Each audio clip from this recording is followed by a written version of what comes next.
On June 26, 1996, 36-year-old Veronica Guerin, known as Ronnie to those closest to her, pulled up to a traffic light near Clondalkin, Dublin, in her red Opel. In an instant, disaster struck. 6 years earlier, Veronica had pivoted from a career in accountancy and politics to investigative journalism, driven by an insatiable hunger for the truth. By 1992, she'd plunged into Ireland's criminal underworld, exposing its darkest corners with fearless reporting. She wasn't content with second-hand accounts. She went straight to the source, often brushing shoulders with the very criminals she was investigating. Her relentless pursuit of the truth came at a steep cost. As she uncovered the dealings of Dublin's most notorious drug lords, the threats escalated. In October 1994, bullets tore through her home after she published a story on murdered crime boss Martin Cahill. The intimidation didn't stop there. The day after writing about Jerry the Monk Hutch, she was shot in the leg after answering her door. But Veronica refused to back down. She made a vow to continue, no matter the danger. A vow that ultimately would lead to her tragic fate.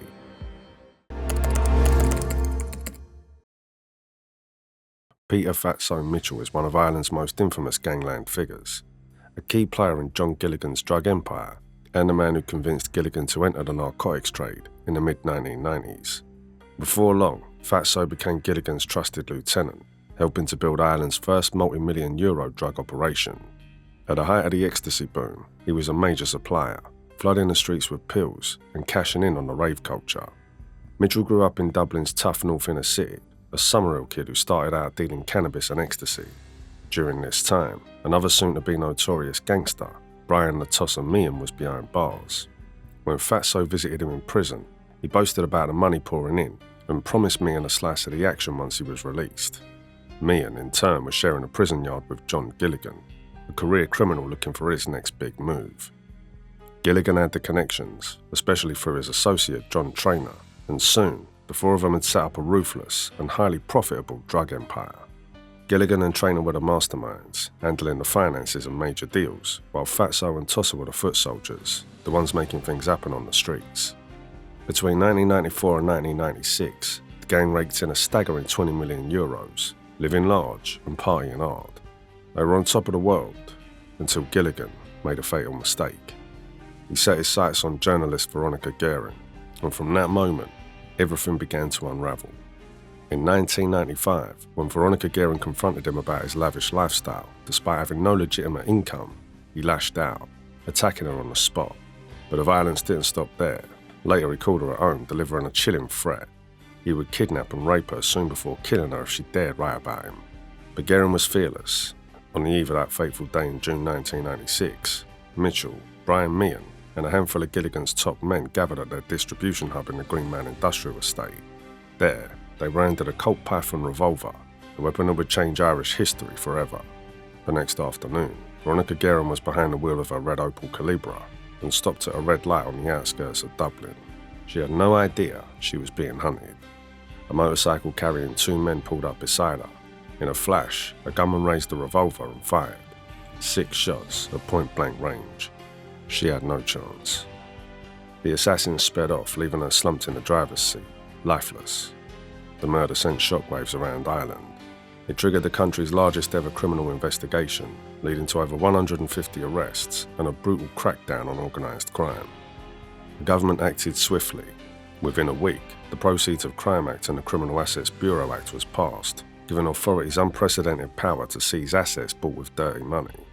From the ashes of Guerin's assassination, the Criminal Assets Bureau, CAB, was born, a relentless force in the war against Ireland's drug lords.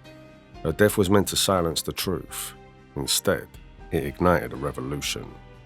In the aftermath of Veronica Guerin's murder, the Irish state came down on the Gilligan gang with unprecedented force. It was the beginning of the end. Key members scattered, fleeing to the UK and mainland Europe, Peter Fatso Mitchell among them. With the newly formed Criminal Assets Bureau, CAB, on the hunt, no property, cash, or asset tied to crime was safe anymore. Despite authorities linking Mitchell to the gang's distribution hub in Green Man Industrial Estate, his fingerprint found at the scene, there was never enough evidence to pin him directly to Guerin's murder. He slipped through their fingers, but he wasn't done. Mitchell resurfaced on the Costa del Sol, diving headfirst into the booming cocaine trade.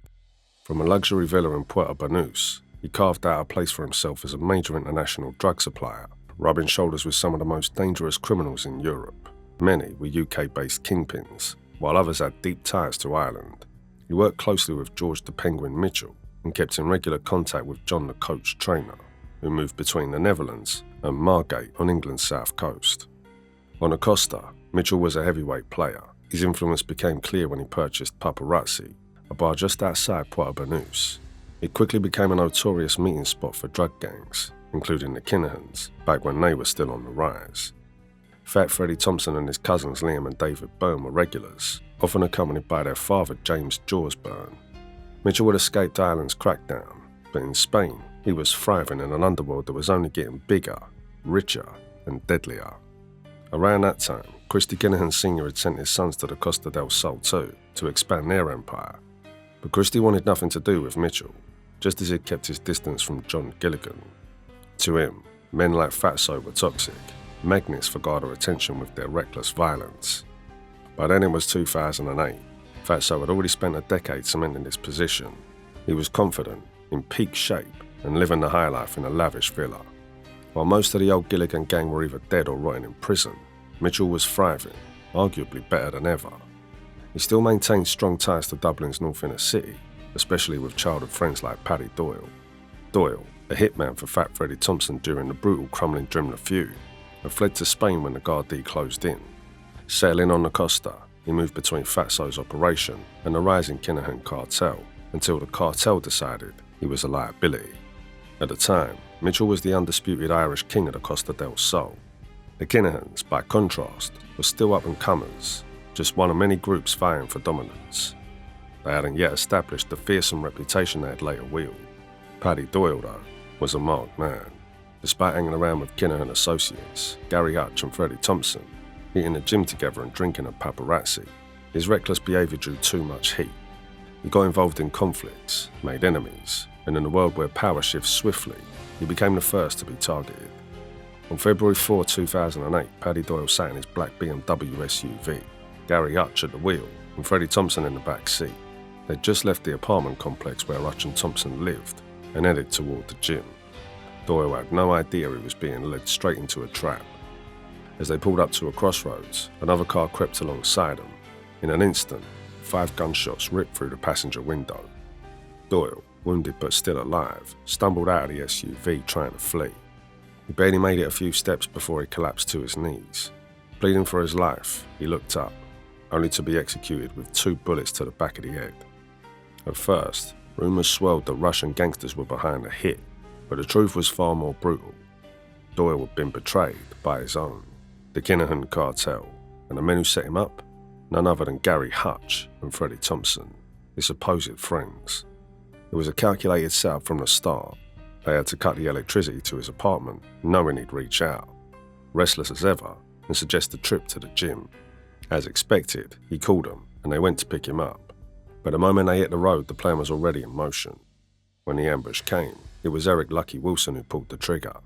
Hutch and Thompson, of course, walked away unharmed, rewarded by Christy Kinahan's approval. 6 months later, it was Fatso's turn. He and 2 associates were sitting outside the El Jardín bar in the Aloha Gardens complex, near Puerto Banús, enjoying a few beers when a masked gunman struck. 4 shots rang out, 2 of them hitting Mitchell in the shoulder and arm. The other 2 men were also wounded, but all 3 survived. The hit came in the wake of a growing rift between Fatso and Christy Kinahan Sr. By all accounts, Kinahan had never liked Mitchell, seeing him as reckless and bad for business. His flashy lifestyle and lack of discretion brought too much heat to the Costa del Sol, and that wasn't something Kinahan could afford, especially not after his recent arrest in Belgium on money laundering charges. But questions lingered. Was Christy really behind the attempt on Fatso's life, or was someone else pulling the strings? By this time, Daniel Kinahan was making moves to take over the empire while his father was locked up. Fatso had built a powerful presence on the Costa, running his operations from a prime location, his HQ bar, a spot the Kinahans had their eyes on. At the time, they were still operating out of the Isle Dubliner, but if Daniel wanted to tighten his grip on the scene, removing Fatso was a logical step. Whether Christie sanctioned it or Daniel orchestrated it himself, one thing was clear: Fatso had just survived a deadly warning. After the failed hit, Fatso knew better than to take on the Kinahans head-on. He vanished, shutting down his paparazzi bar in Puerto Banús, a notorious hub for international gangsters, before slipping out of sight. Over time he faded from the scene, almost becoming a forgotten figure. But he resurfaced in the Netherlands, reconnecting with his old associate John Trainer. Trainer had been living there since the fallout from Veronica Guerin's murder, but he was also a fugitive. He'd been on the run from UK authorities for 18 years, having escaped prison just 1 year into a 7-year sentence for handling stolen bearer bonds in London. In 2010, Trainer's luck ran out. He was arrested in Amstelveen, a quiet suburb on the outskirts of Amsterdam, where he'd been living under the radar. Mitchell had also spent time there, but after Trainer's capture, he once again disappeared into the shadows, until his own arrest in 2020. By July of that year, Fatso Mitchell had fallen from his peak. No longer the untouchable drug kingpin of the Costa del Sol, he was now physically moving drugs himself. His downfall came when police intercepted his car on the M4 near Bridgend as he travelled from Bradford to Swansea. Hidden among boxes of nappies in the back seat, officers found 3 kilos of cocaine worth over £133,000. His 2 UK-based associates, Nathan Webber and James Gallagher, were arrested shortly after. Their operation unravelled when Dutch and French law enforcement cracked EncroChat, an encrypted phone network favoured by criminals worldwide. Before the breach was discovered, investigators had already downloaded a goldmine of messages, which they shared with police across Europe, including in the UK.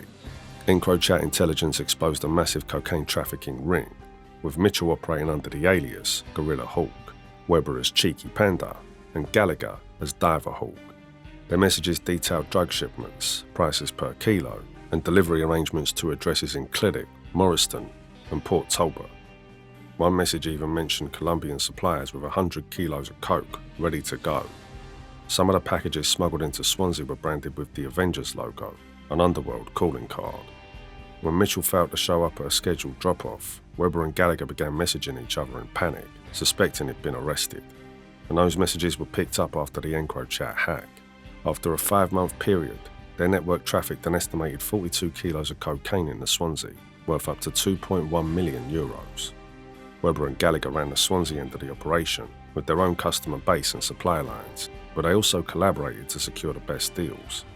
Their suppliers were based in England, with Mitchell acting as a key transporter, personally driving consignments from Bradford. As police closed in, financial seizures painted a picture of their profits.